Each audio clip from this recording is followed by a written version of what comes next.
तो आज हम एक तरह से इतिहास के जासूस बनने वाले हैं और हमारे सुराग क्या हैं? हजारों साल पुरानी किताबें और कुछ रहस्यमयी पत्थर की कब्रें। चलिए साथ मिलकर पता लगाते हैं कि ये हमें अपने अतीत के बारे में क्या-क्या बता सकते हैं। ये देखिए, ये कोई मामूली कागज नहीं है। ये भोजपत्र की छाल पर लिखी हुई ऋग्वेद की एक पांडुलिपि है। और जानते हैं ये कितनी पुरानी है?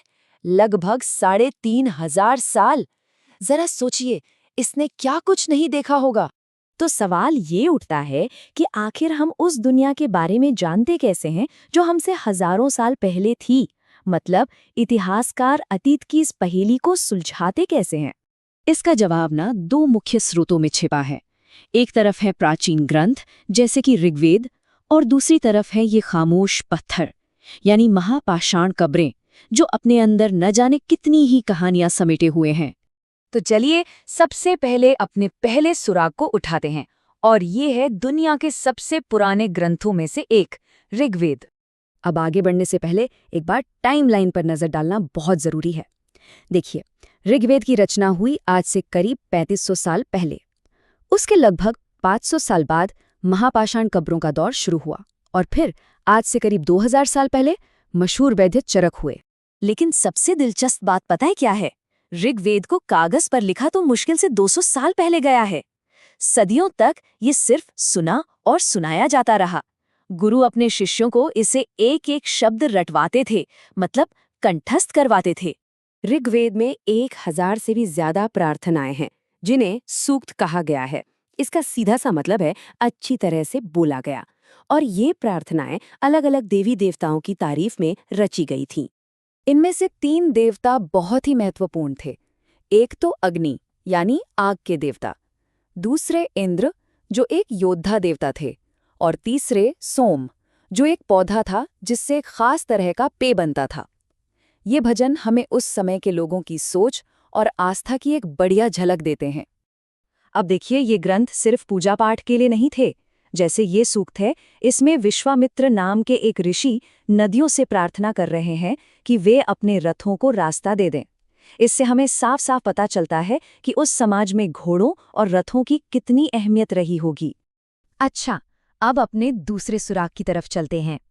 अब हम किताबों की दुनिया से निकलकर पुरातात्विक सबूतों यानी पत्थरों की दुनिया में जा रहे हैं, और इससे हमें ये भी समझने में मदद मिलेगी कि क्या ऋग्वेद की दुनिया और इन कब्रों की दुनिया ये दोनों एक ही थी या फिर अलग-अलग। ये जो बड़े बड़े पत्थर दिख रहे हैं ना, इन्हें ही महापाषाण कहते हैं। महा मतलब बड़ा और पाषाण मतलब पत्थर। ये पत्थर दफनाने की जगहों पर लोगों ने बड़े ध्यान से लगाए थे, और ये प्रथा दक्कन, दक्षिण भारत और कश्मीर में खूब चलती थी।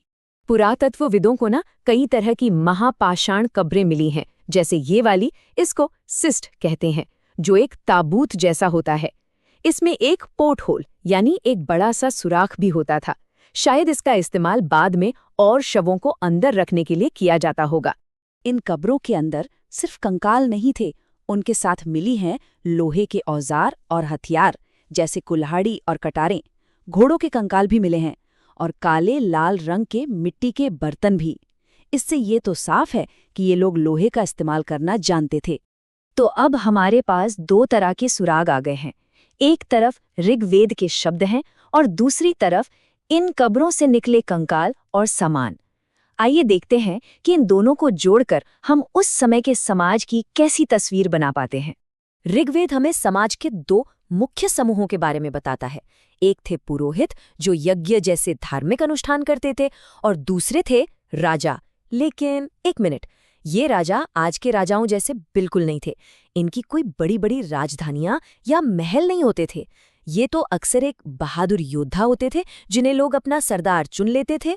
ऋग्वेद में समाज को काम और भाषा के आधार पर भी बांटा गया है।